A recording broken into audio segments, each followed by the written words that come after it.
Good morning. Welcome to the PTI's Daily Show. Happy Thursday. Hope you all are having a good morning so far. My name is Alan. I'll be your host today. COO of ICE, faculty member of the Fitness Athlete Division. Happy to be talking to you here on the second best day of the week, Leadership Thursday. Everybody knows the best day of the week is, of course, Fitness Athlete Friday. So on Thursdays, we talk about all things leadership. Before we get started, let's run through a few quick announcements, and then we'll get into the meat and potatoes of today's episode. So 19.3 drops tonight. Hopefully you're all excited. Hopefully you had a good showing last week for 19.2 and 19.1 the week before. If you aren't yet, follow our recap roundtable on Monday mornings. So we jump on GoToMeeting Monday morning, the ICE faculty and staff, and we talk about our thoughts about the CrossFit Open workout, hear different perspectives from all the staff. So we have a vast majority of the staff and faculty here are CrossFitters, and we have a wide variety of experience among us, from folks who have just started CrossFit a few months ago to folks who have been coaching and doing CrossFit for almost a decade, some who have even been to regionals, so some competitive CrossFit athletes. And we have a wide variety of experience, and we kind of just jump on a call real quick for about 30 minutes, talk about our thoughts on the open workout, and then we throw that up on YouTube and the podcast for you all to listen to and watch. But if you do want to jump on live, check out our Facebook page. We make an event for it, and we post the GoToMeeting link if you want to jump on and listen to us gab live. So that is available for you. Virtual ICE is open. Do not forget, $29 a month, weekly sessions, 24 CEUs. I absolutely love Virtual ICE. I love that we can bring you guys high-quality content an hour a week to you on Tuesday nights, or for you to watch on recording if you can't make our live sessions. So check out ptnice.com, scroll down and click on Virtual ICE to learn more and sign up for Virtual ICE. And then don't forget about our Hump Day Hustling email. Every Wednesday morning, we send you the 5 articles or posts or books or things that we are looking at among the faculty here that we think are relevant to you. That's free. Go to ptnice.com, scroll to the very bottom of the page, throw your email address in, and get signed up. We send that out every Wednesday morning. No spam, just 5 things we think you should look at that are actionable stuff that you can start to implement in the clinic, stuff to get you thinking during the week. So sign up for Hump Day Hustling. Jeff was in Rochester, Minnesota last week at Mayo Clinic for cervical spine management, and he is on the road again, of course, as he always is, this coming weekend for lumbar spine management in Olney, Maryland, out at MedStar. So busy time of the year as we get ramped up this year for courses. Of course, we have Clinical Management of the Fitness Athlete Essential Foundations starting March 18th. That's 8 weeks online. And then we have Clinical Management of the Fitness Athlete live here at CrossFit Fenton March 16th and 17th. That's going to be a riot. Zach will be here, Mitch will be here, I will be here. A lot of the ICE faculty are going to be here, actually. Dustin Jones will be here with his wife. Christina Private will be here with her husband. Jeff Moore and Zach Morgan are going to fly in. They're teaching a course in Indiana that weekend, but they are going to fly in, come do 19.4 with us, and then drive down to Indiana. So there will be a lot of ICE faculty on staff for that course to do 19.4. It's going to be an absolute riot. So let's talk about what we're going to talk about today. So the topic for today is stop trying to make money if you want to grow your business, right? And kind of what we're going to get at is something called the least rents model. Basically, there's a lot of different ways to frame this, to talk about it, but basically a fixed versus a growth mindset. You may have heard that term before. We're going to talk about it through the scope of what's called the least rents model, which is what's on the whiteboard. Don't try and look at it yet. We'll get to that, right? Don't get ahead of me. So the first thing we need to understand about this concept is that to have true success in business, you need to have true wealth creation, right? Not just a recapturing of lost profits. Businesses, clinics, regardless of profession or industry, but PT, of course, falls into this. They often try to recapture their lost profits or their expenses and call that, wealth creation. They're trying to recapture money they've lost for whatever reason and call that profit, which is not how that works, right? So some good examples, we see this in hospitals, right? Hospitals require employees to wear scrubs, and they might require them to wear a color of scrub that conveniently only the employee store sells, right? We see this in outpatient clinics with companies that require employees to wear branded polos or dress shirts, right? That conveniently only the company sells, right? So trying to recapture some of that payroll expense back to the company and then calling that profit, calling that wealth creation that's not a good way to grow your business, right? Trying to make as much profit as possible, even off the backs of your own employees, is not true profit. It's not true wealth creation. It's not true business growth. We see this again in hospitals, using an example with cafeterias or vending machines, right? We see all these different ways that businesses try to recapture money back from their own employees and label it as profit, right? Trying to cut that payroll expense and throw it back under the revenue category and call that increased profit, when really the net revenue, the net profit, the net growth of the company has not changed at all. Get kind of stuck in this closed loop where we try to recapture this profit instead of actually focusing on growing the business. So in no way is this business growth. It's just a short-term recapture of expenses, and over time it will result in no business growth, right? The business itself has not grown. So we need to be careful that we're not just trying to recapture our expenses and calling that profit and looking at the check that comes to the company and saying, hey, we have grown as a business. We made more money last year than this year. You haven't really made any more money, right? You've just recaptured some of the expenses as profit. So that kind of brings us to the least rents model. So to understand how to actually grow our business, we need to stop trying to make as much money as possible, right? Especially on top of our own employees.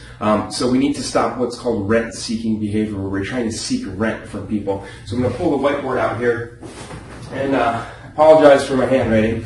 So when we look at the least rents model, we're trying to not get into the business of charging what we would call rent on as many different parts of the business as we can. So here on the left, what I want you to understand about this is kind of the whole picture of the business. So this is a hypothetical business making a revenue per year of $1 million. The cut you may have as the owner might be 10% of this pie. And out here is all the different stuff that comes with running a business, right? You got payroll, taxes, supplies.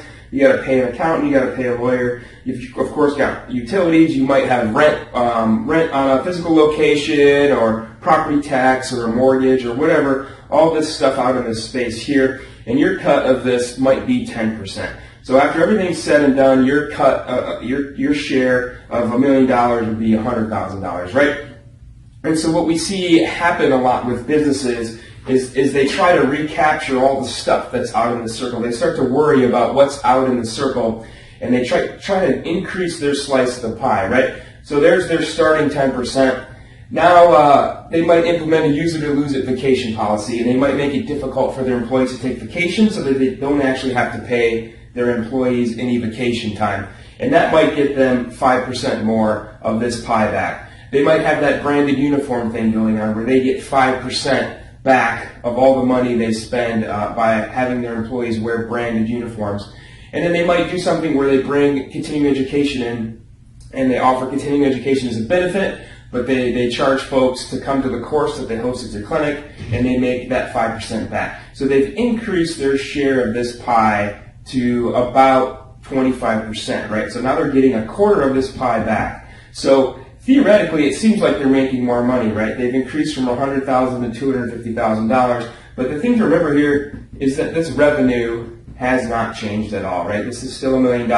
So we're recapturing some of these expenses and calling that profit and saying that our take home at the end of the year is more. Therefore, the business has grown because the owner of the business is making more money. So this is called rent-seeking behavior, trying to grab as much of this pie as possible. And we don't want to do that. What we want to do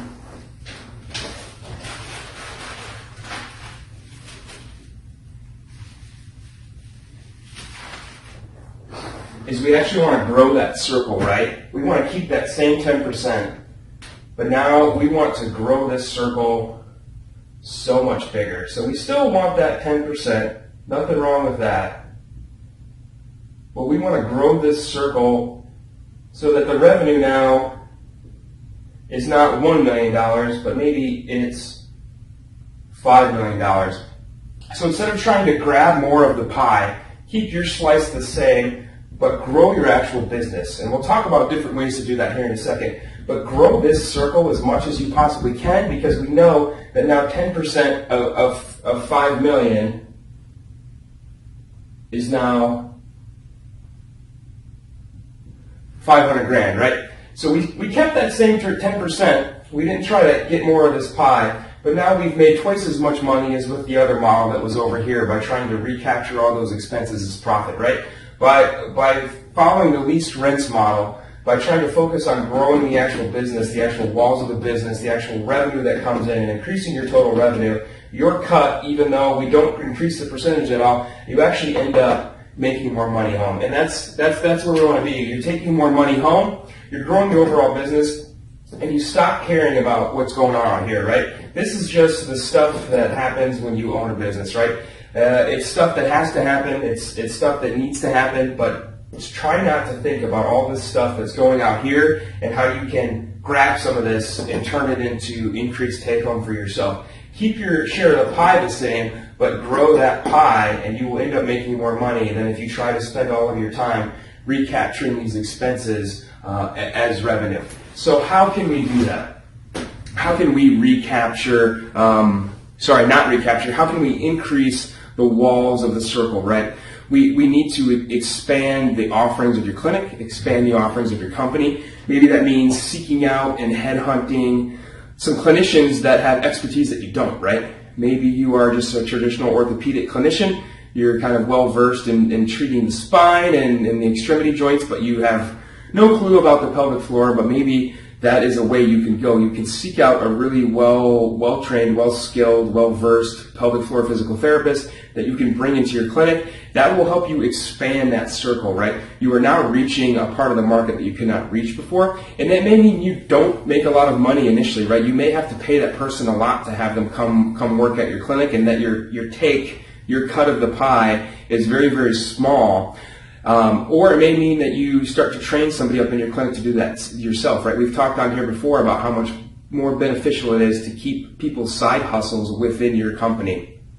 Instead of them striking out on their own and opening up their own practice or working out of another business with their specialty, keep their side hustle inside of your own company, and you will start to expand your circle. It may mean expanding your clinic, your physical location, right? If you have a clinician that's working for you that is really rock solid, that you think could run their own show, instead of waiting to the point where they go and do it on their own, set them up, right?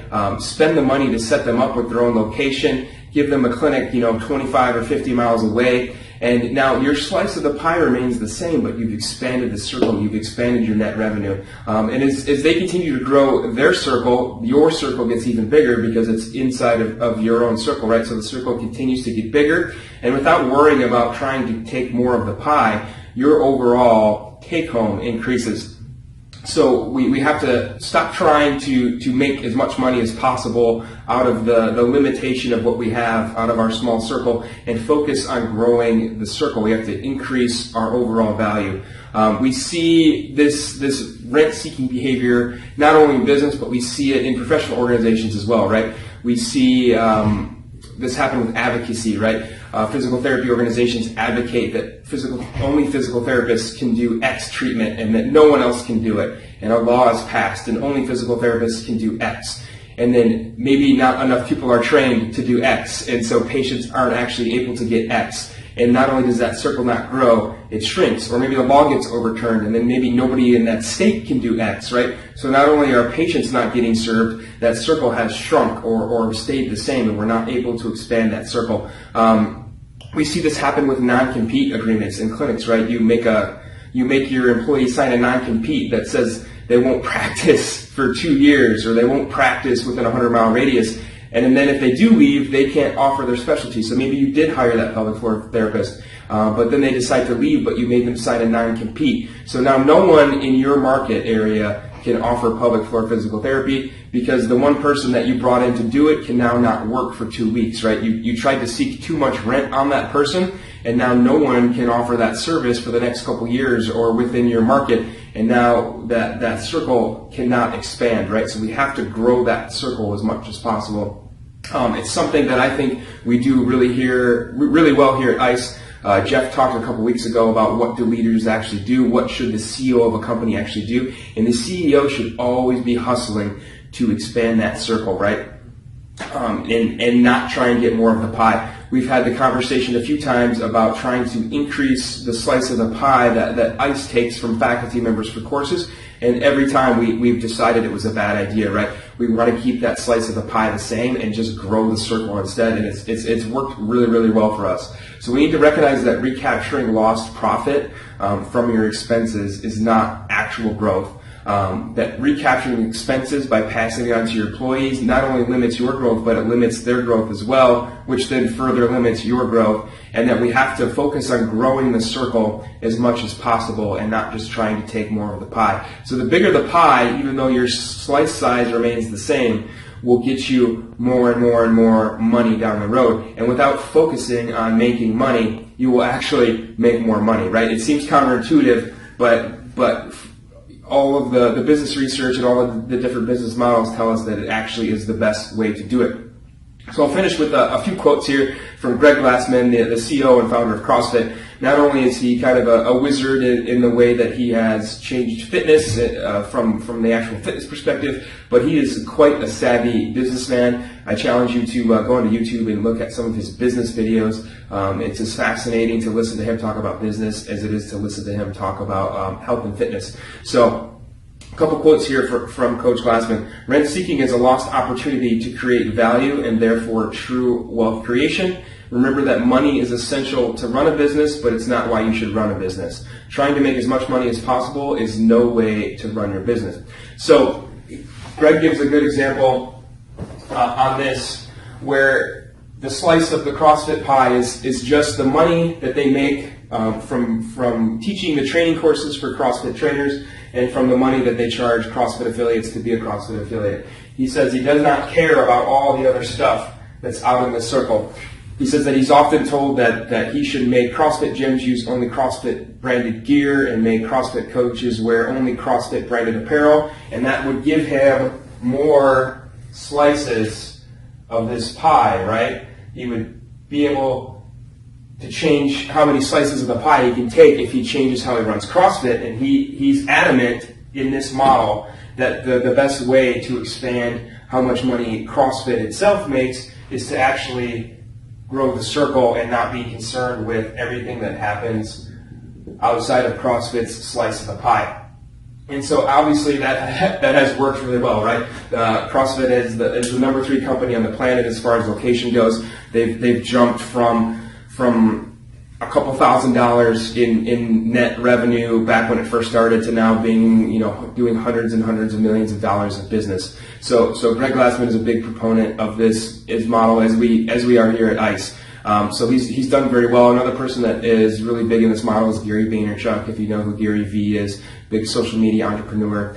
He's really big on making sure that his slice of the pie stays the same, but that he hustles very, very hard to grow the whole pie.